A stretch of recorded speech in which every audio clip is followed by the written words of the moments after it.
Hello everyone. We are here to tell you something about Intralogistics. My name is Pavel, as you know me.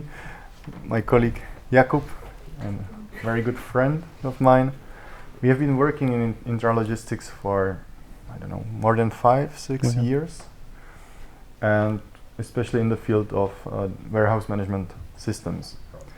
So, first of all, the other one. First of all, I will tell you what Intralogistics is, because I think most of the people don't know.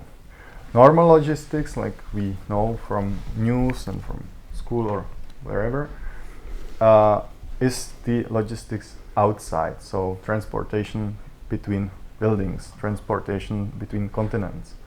But intralogistics is the field of material flow inside of buildings, meaning production, warehouses, and that's basically it.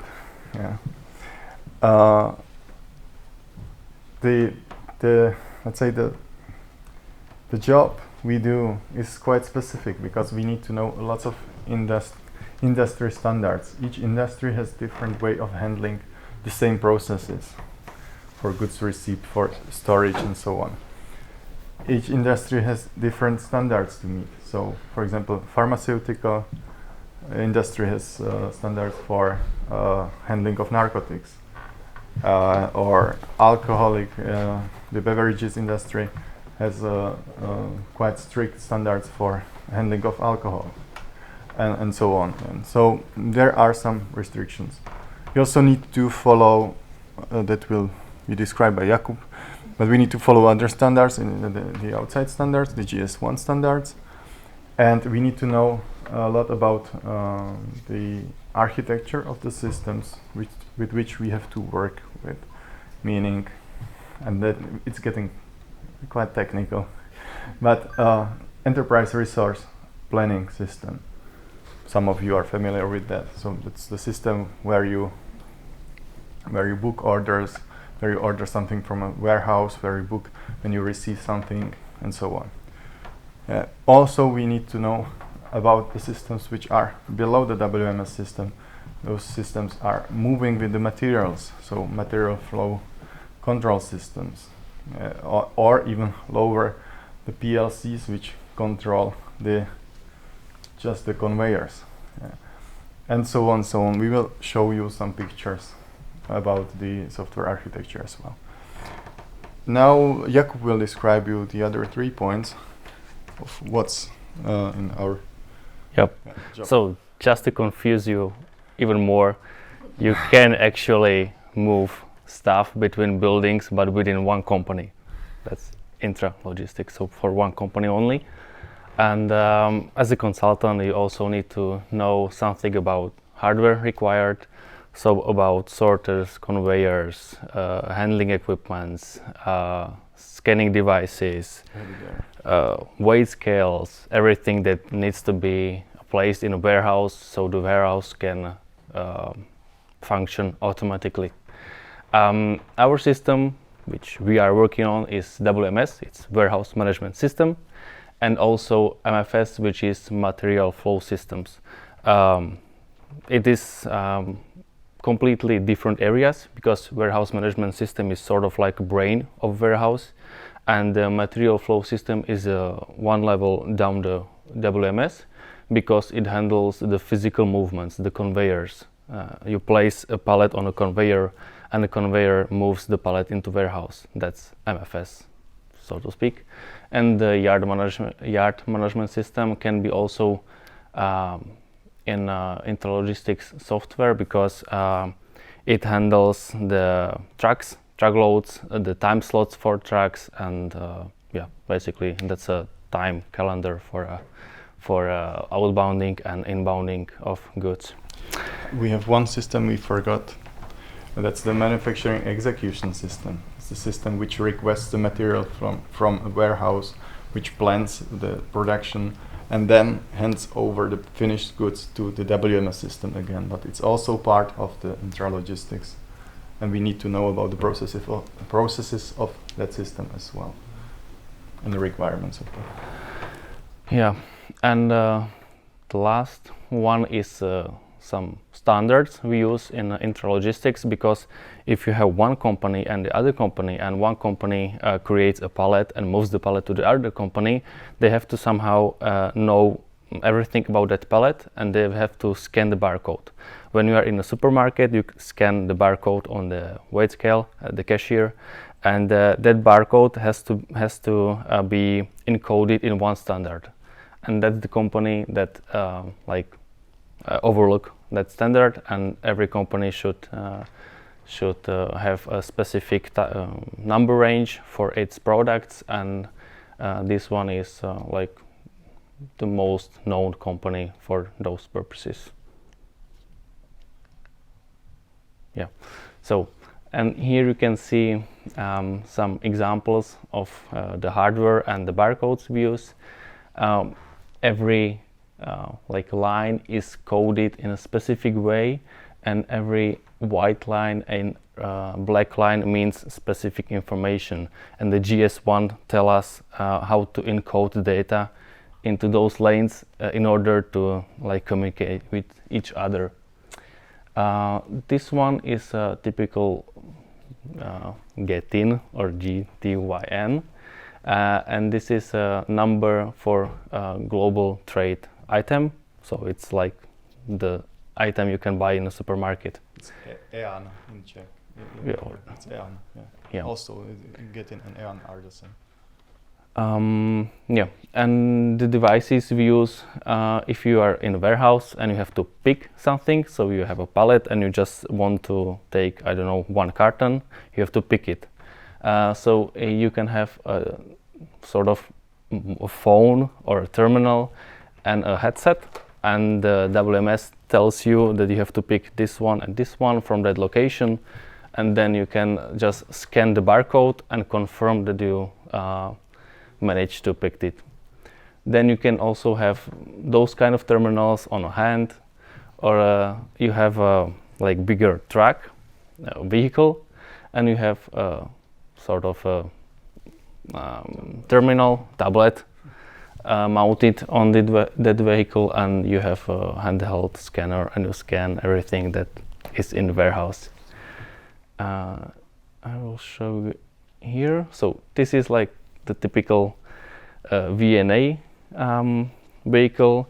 These kind of vehicles have to be in sort of those aisles that are really narrow. That's why it's called VNA, very narrow aisle warehouse.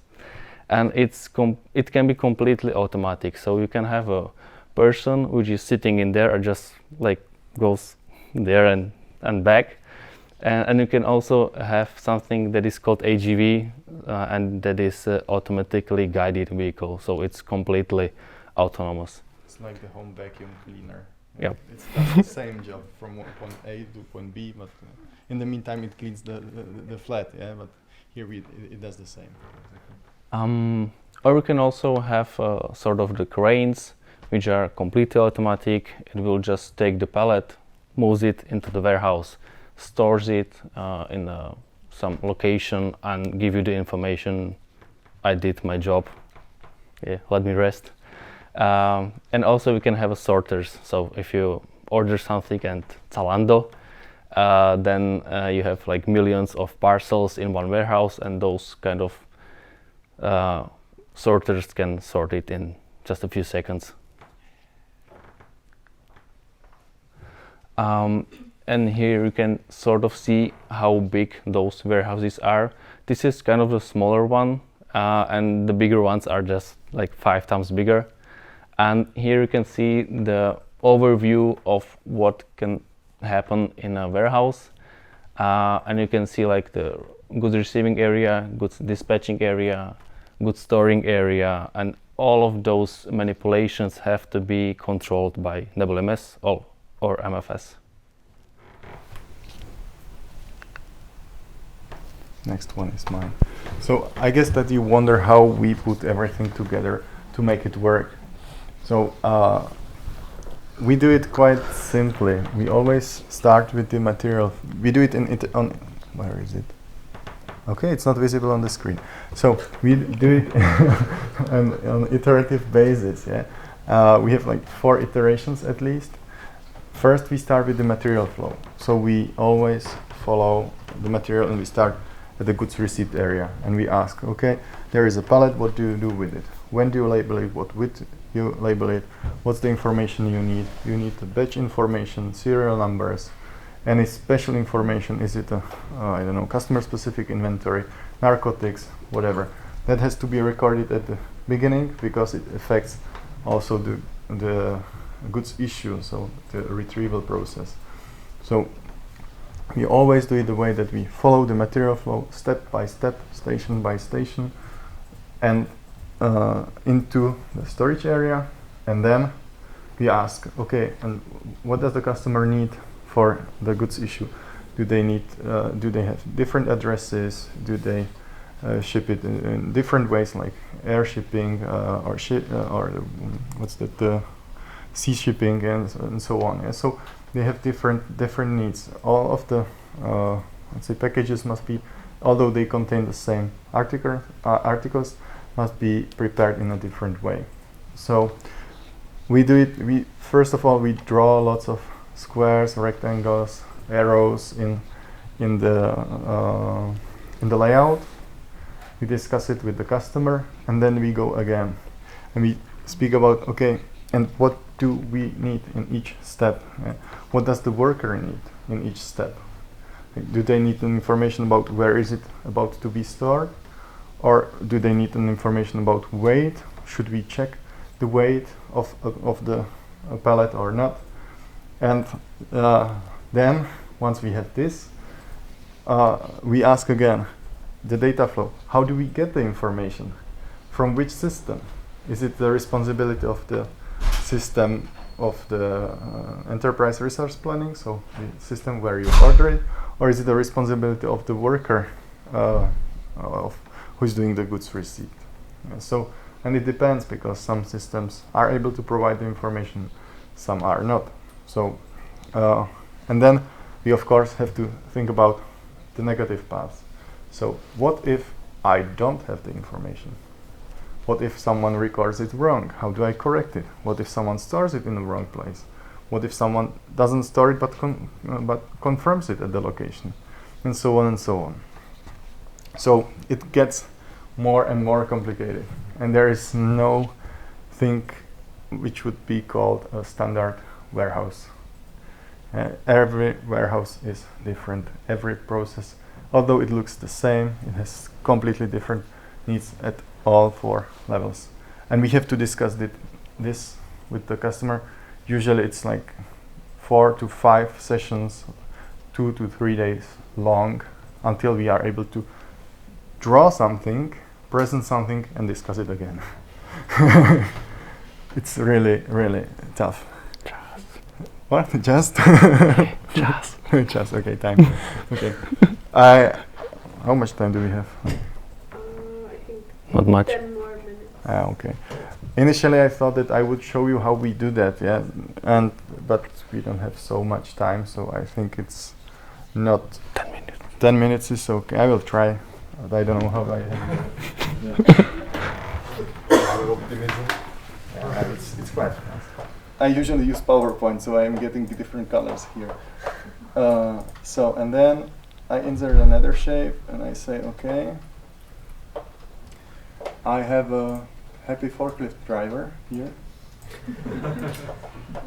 Oh wow! So let's make him shine. Yeah. And there's not such a thing like a happy forklift driver. Yeah.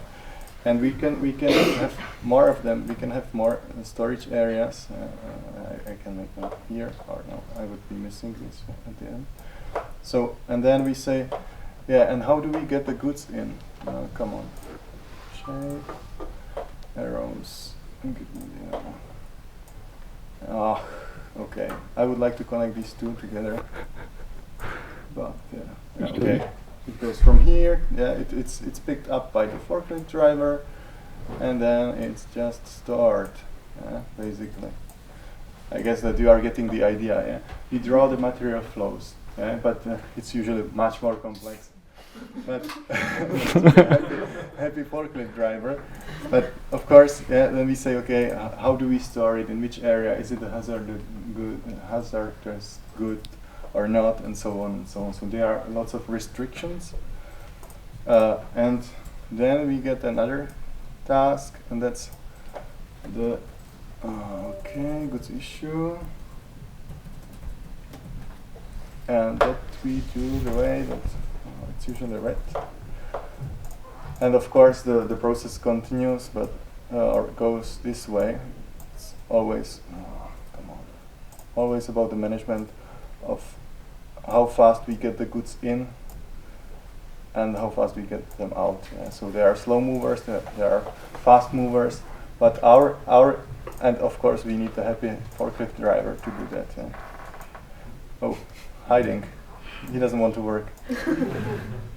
So the thing is that we are trying to speed up the process of goods in, goods out, with as less handover points, handshakes as possible. And that's our job. But we need to understand the material flow and the information needs of the workers, the end users, not just the key users. And then, of course, the data which are necessary and the systems which are connected to them. So, how do I turn on the presentation mode now? No. Last lecture. Hooray. So, for example, process of quality check is described here in BPMN diagram. We will not go through that, but it's just an example of how it can be presented. And that's the way we usually present it. We of course show it also. Sometimes I'm the Pavel, the pallet, so I move around the meeting room and I show them physically how the process is done, because they are the practical guys. They do the daily business and they handle the material, so they don't understand these abstract drawings, although they are concrete enough. And once we have this, and we discuss that, we put it into we create a huge document. It's like it's a blueprint in the IT world. The last one we created has 163 pages. It's a nice document to read. And plus additional documents related to the connected systems. And I think Jakub can describe the last slide with the connected systems. So you have the full picture. And then okay, so as Pavel said, we have to understand the software architecture, not only of our software, but of other softwares, and also how to connect and speak and communicate with those other softwares. So basically, this is like a hierarchy of a system that we use. The ERP sits at the top level because it's the financial software, and we have to be under them because they give us instructions what should be retrieved and dispatched from the warehouse, and they also give us instructions what should we receive into the warehouse, basically. And we are kind of the brain of the warehouse, so we have to split that one package of work onto the others, like AGVs, that's the automatically guided vehicles, the MFC, so the conveyors, or the happy forklift driver. The forklift driver is also like another material flow resource for us. It's not human, it's just it's another resource. Machine, basically, because they always need a machine too. He's a machine, expensive one. And also we use some advanced technologies to help the pickers to pick some goods from the warehouse, the pick by light and the pick to light system. So you come to the location and one really nice light will turn on, so he will know from what location, which location to pick. That's the pick by light. Yeah, and pick to light is like where to pick. And yeah, so we have to know about not only our stuff, this one, but all of the stuff that can be used in the warehouse. So like that's our job, and it's pretty funny. Yeah, and that's it. Dankeschön.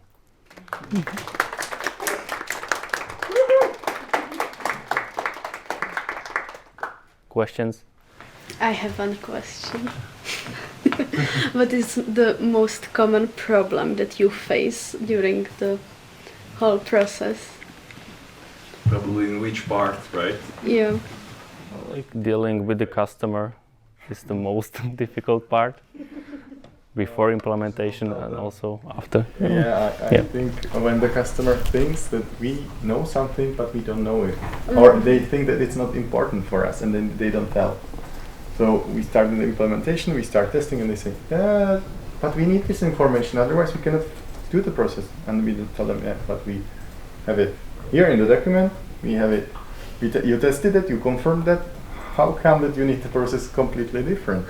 So that's why we have also the meetings with the end users, because they are the ones who know the workarounds. And also Users see the negative part. The end users handle the negative parts. And also they often say that that we should have known because we are the experts. So So it's your fault. yeah, it's our fault every time. Blame game. Yep. Blame game, yeah. So that's it. Any other questions? Yeah, maybe question like trends. What about AI and how it can help in this like a complex system? It can help, like, but we are not that far. But for example, Amazon, they know that you will purchase something even before you know it. So they will replenish their warehouse with specific stuff like a day or two before you even purchase it on the eShop. So that's basically the most advanced AI that is used in the warehouses, I think. Actually, Amazon knows it 1 year ahead of you. Or 1 year. That's the reality. My friend worked there in the department which was responsible for it, and they know it quite precisely when you will buy something. You control the market. So it's quite scary. Yep. Yeah. But it helps the supply chain, you know. Yeah, you order one day, you have it the other. You get it before you know it. Yeah. So yeah, that's it. Awesome, guys. Thanks a lot. Thank you very much. Thank you.